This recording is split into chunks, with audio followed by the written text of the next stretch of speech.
Hey guys, today's topic is going to be about being baited and attacked and how to actually deal with that. So, one of the problems, one of the many problems in dealing with this is that you are going to be constantly undermined and attacked. Now, the problem with that is one, it's hurting your reputation, and two, you don't like it, and three, you want to fight back on it. Here's the problem. Every time that you get into one of those modes and you start fighting back with your ex, if you fight back with them in this particular manner or in this particular situation, you are doing it on their terms, in their playground, and bottom line is you're basically trying to fight them in their best situation. Meaning they're throwing an attack at you, and if you come head on at it, more than likely you're going to end up hurting yourself. This is one of those things that's really tough because it's counterintuitive to what you normally would consider doing. Everyone is geared up to confront an issue straight on. If someone is lying about you, you want to come straight forward and say, no, they're lying, and you want to itemize it out. Keep in mind that a narcissistic ex doesn't operate in truth and justice. They are operating in a mode of illusions and facades. So even if you are able to point out that they're wrong, most people in that situation would just, be exposed and be like, oh crap, I've been exposed, and try to hide. Unfortunately, a narcissistic personality type, they enjoy the fight. It doesn't matter whether they win or lose. The fact that you are engaging with them is a victory to them. So this is really tough because they will spin everything out of context and try to paint you in the worst possible light possible. In a lot of ways, that means don't get yourself too wrapped up in what's going on and how and the best way to respond. Just make sure you respond the best way for you. This is really, again, this is counterintuitive because that's not exactly the way you think you should deal with it. If they're saying that you're a scumbag, you want to say that they're not. If they say that you're a horrible parent, you want to demonstrate that they're not.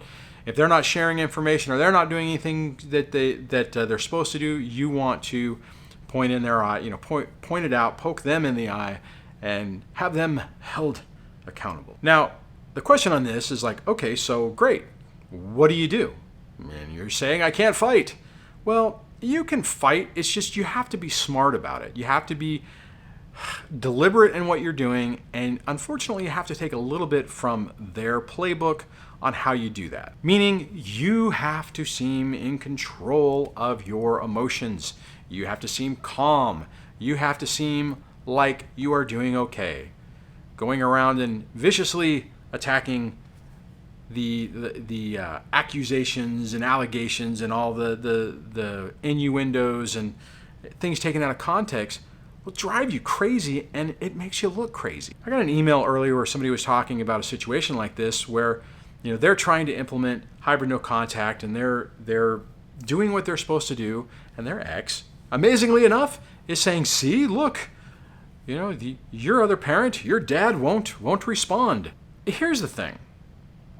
Just because they say something doesn't make it true and doesn't mean that everyone's going to believe it. That's why if you're in the middle of court, I often say that if you're doing hybrid no contact, you have to be damn sure that you are sharing information, because they will absolutely turn around and say they're not communicating. They won't answer any emails. They won't do anything like that. Do the part of the hybrid no contact to where you actually are responding to the question and sharing information that you need to share. If you are in the middle of a court battle, I would encourage you to respond, even if it's just you say okay. Ignore everything else, but just respond so that way you can demonstrate if they're trying to say that you won't answer, because that's what they're going to try to do.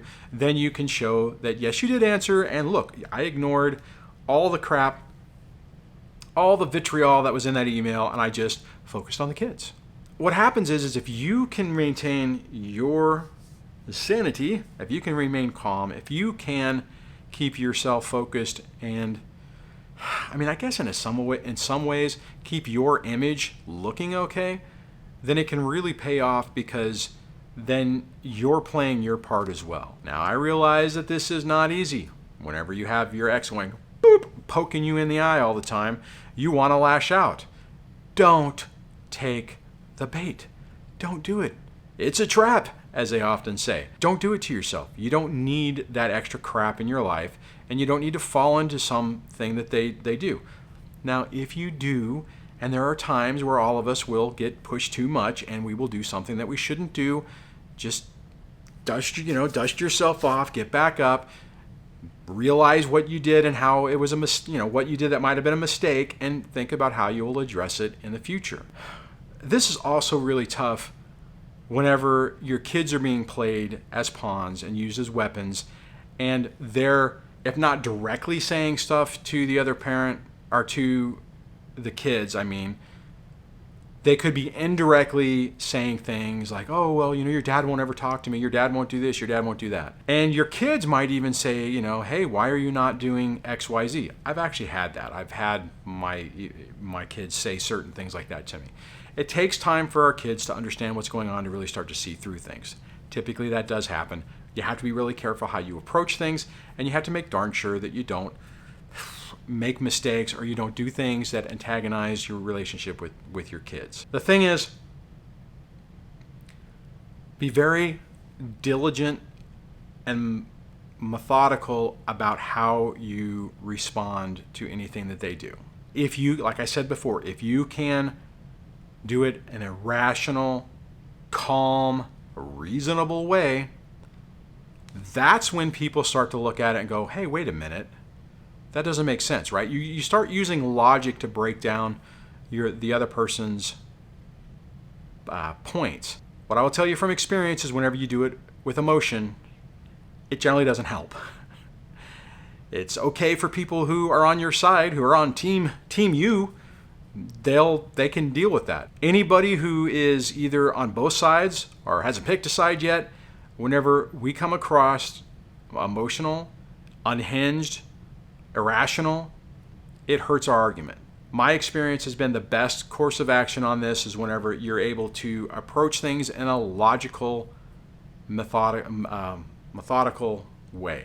Someone's like, well, you shouldn't, I'm trying to think of an example, you shouldn't do X.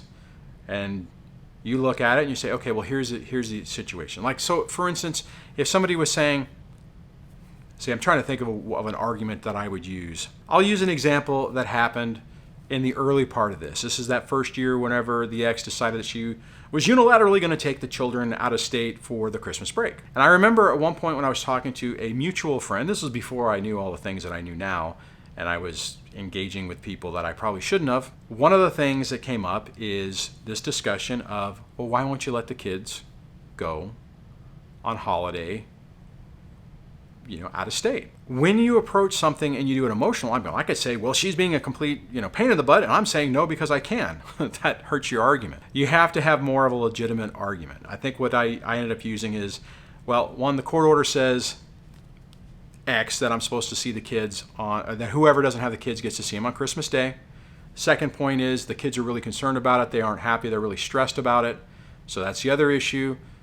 And the fourth issue, or the third issue, is I have to establish some type of boundaries because of all the things that are going on. But you have to communicate that in a very calm and rational way. What I will tell you in that situation, way back when, if my children would have said that they were so excited about going, like their mom was trying to say, their mom was like, oh, the kids are really excited about going out of state and seeing, seeing family. If they would have legitimately been excited about it, then I didn't have a leg to stand on.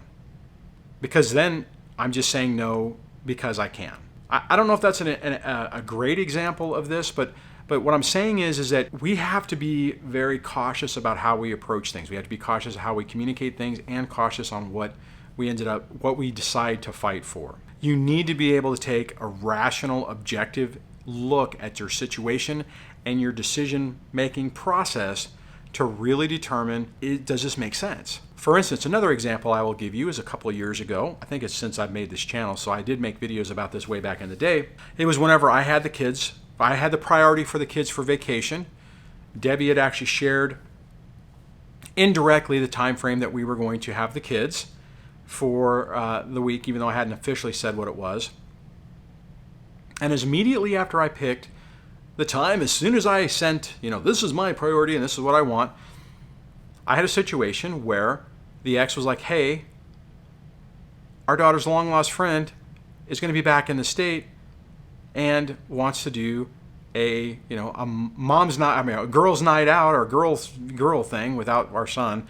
And hey, it's on these days. And I knew the second I saw it that there was no way for me. Legally, could I fight it? Absolutely. I had priority. I could have said, nope, sorry, we have plans. It was actually a pretty smooth move. Pretty calculated evil move by the ex, because it was perfect. It was the perfect storm, because I knew there was no way that our daughter, was going to say that she wanted to do anything other than go on this little trip for this couple days that could only happen in the block of time that I had. And it was one of those things where I knew right from the beginning that there was no way to fight it. There was no way to make an argument that anyone would find believable other than me just saying no.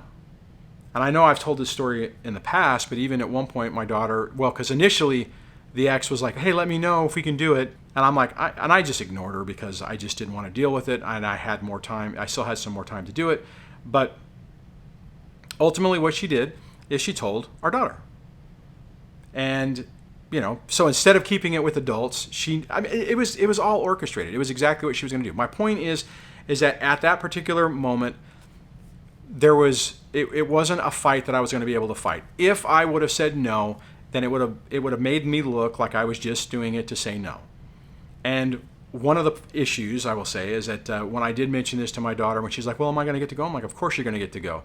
I said, if we had tickets to Hawaii, you wouldn't want to go. And she's like, oh no, I wouldn't go. It was really kind of rude, but it was a perfect double bind situation that the ex was able to orchestrate. And it was perfect because there was nothing that I could do that wasn't going to turn everything into garbage. Fortunately, at that point in time, Debbie and I had basically decided to not plan anything super significant and to keep everything really close hold from the kids so that we had more control over what was going on.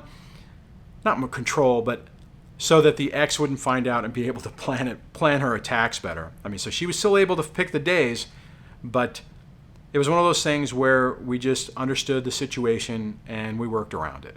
The point is that you have to be really cautious of how you make these arguments. These arguments make perfect sense to us. To be perfectly honest, you guys could talk to me about your particular situation and I get it, right? I get all the back end stuff that happens that gets you to the point to where you're making decisions that seem or can seem bad. I get it. But a lot of people don't. A lot of people only see the immediate thing. It's kind of like the situation where you take someone and they poke you in the chest, poke, poke, poke, poke, poke. And then when you react, when you respond, everyone sees that, right? And you can't turn around and say, well, I blew up because there's all this other time. And the thing is like, well, you should have never blown up. That was still inappropriate, right? They don't have the context for it.